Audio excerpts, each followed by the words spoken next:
The Last Boast of Eli Brighton, Proverbs chapter 27, verse 1. Eli Brighton was the kind of man who filled every room with optimistic boasts. At the corner of Sycamore and Main, nestled between the bakery and the barber shop, stood Brighton and Sons Hardware. Eli had no sons, but he enjoyed that it kind of sounded like he was the founder of a legacy business. Every morning, Eli strutted into his shop like a king returning to his castle. His voice echoed down the street, offering unsolicited advice on everything from fixing gutters to fixing marriages. He was generous, yes, but ostentatious and proud of himself. "Next year," he'd say, puffing out his chest, "I'm expanding. I'm gonna open 2 more stores, maybe 3. They will dominate the whole county." Old Mrs. Langley, who sold flowers next door, once smiled and gently quoted scripture. "Don't brag about tomorrow, Eli, since you don't know what the day will bring." Proverbs chapter 27, verse 1. He'd laughed, tipping his hat.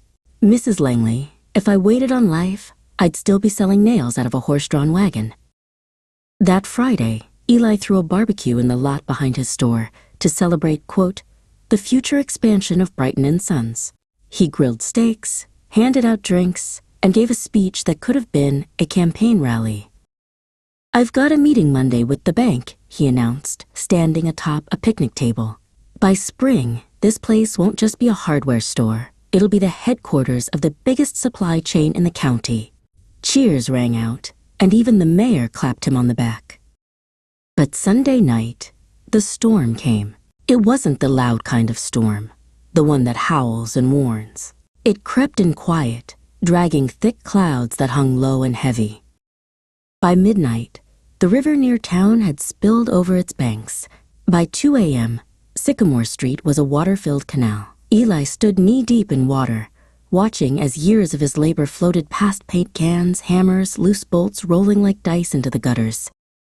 His sign, the proud Brighton and Sons, swung from one rusty hinge, finally tore loose and disappeared, carried away by the floodwaters. Neighbors came, some with coffee, others with hands to help. Mrs. Langley brought him a blanket and said nothing.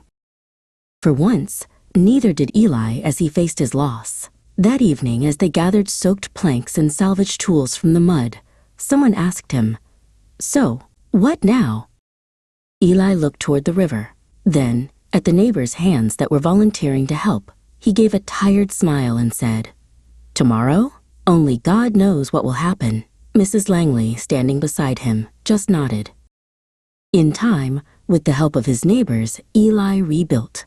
The new store wasn't bigger or grander, but it was sturdier, with foundations sunk deep and a roof that wouldn't leak.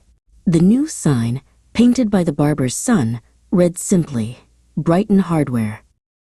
There were no more boasts about an elusive tomorrow, just the quiet, steady work of the day.